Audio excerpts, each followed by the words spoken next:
or ignorance rather than to malice.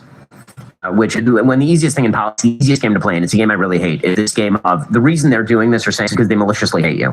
I like that game because it actually is impossible to come together with somebody who maliciously hates you. I just don't even agree with that. I don't agree with it either. I think who has that mindset? I think there are a bunch of people on the right who have that mindset, who are constantly, if ever they say, they're out to get you.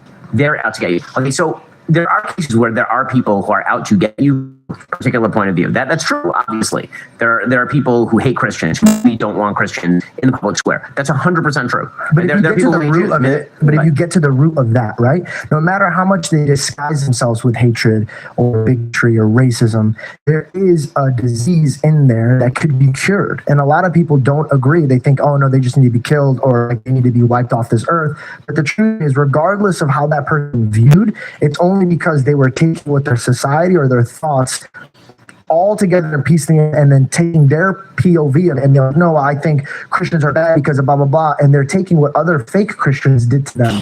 And so they believe that all of them. So of course I could look at this person and be like, oh, F this dude. But how I see this, true, and I know it sounds cheesy, is if my God did come down and save me, I was not worthy of being saved.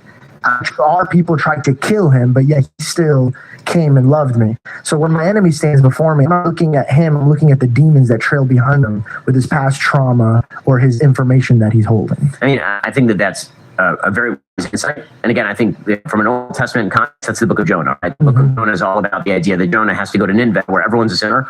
And Jonah, that was us. Right. We were Nineveh, where I'm a Syrian. And Jonah is protesting because he's saying the Assyrians are going to be the party who ends up destroying the temple. So why am I going and basically bringing them back to monotheism? And God says, well, they're human beings. I mean, you need to go and do that regardless of what comes next. And that's a very generous point of view. I'm not sure that it always manifests politically, but I think that when you're talking to people, it's wonderful. I also think that even on the less deep level, I think you're going to a really deep level that's important, but even on the less deep level where you say, okay, there are people who are motivated by malice, who hate Christians for whatever reason, but actually hate Christians. I think it's easy to ascribe that motivation to a broader swath of people than it merits.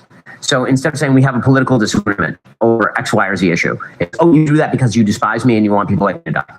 And I think that's the easiest thing in politics, because if you push on that button, and everyone who's on your side responds. Like it's an easy response mechanism because your threat, everyone's threat, limbic system goes into play, and now you can manipulate people because once in a place of fear, it's very easy to manipulate people. I think that you see that a lot on both the right and the left side of the aisle. I think you see a where people are like, he's a fascist, he's like Hitler, he's going to kill people. Is he though? Is he really? Why are they doing that? I think that some of them are doing it because they feel that, which I think is misguided. Some of them are doing that because I think they're being manipulative. And a great way to motivate people is to say that there's an existential threat to you. And so, that's it's an approach called emotivism by the philosopher Alistair McIntyre, trying to attribute motive to the person rather than arguing with their argument. And that's something I really, really try not to do in debate. So if I'm in debate, I never will say to you, you're doing this because what you believe is X. I'll say, okay, just make sure your argument is this. Here's where I see flaws in that argument. I see flaws here, here, and here. Because if we do that, we can have a conversation. If I'm arguing about your deep-rooted motivation is that you want something terrible to happen to me and my family, that's not an argument now. Now we're at war.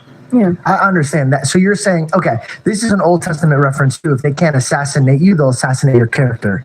So that way other people are like, no, he's bad. Right, exactly. And again, I think it's really motivating and it's really, really easy to play that game. Do you think they did that with Andrew Tate?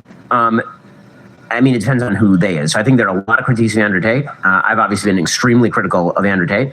My view of Andrew Tate has always been that he makes some critiques about, for example, feminism that I very much agree with.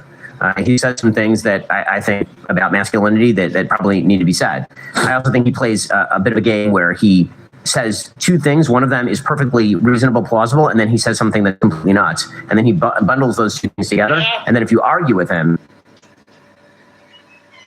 I'm getting ready to lay down. I just wanted to see how your headache's doing. It's still there. It's still there. You need some more. No, I took 2, so it'll just take a little bit for it to kick in. Okay. Usually, Be okay?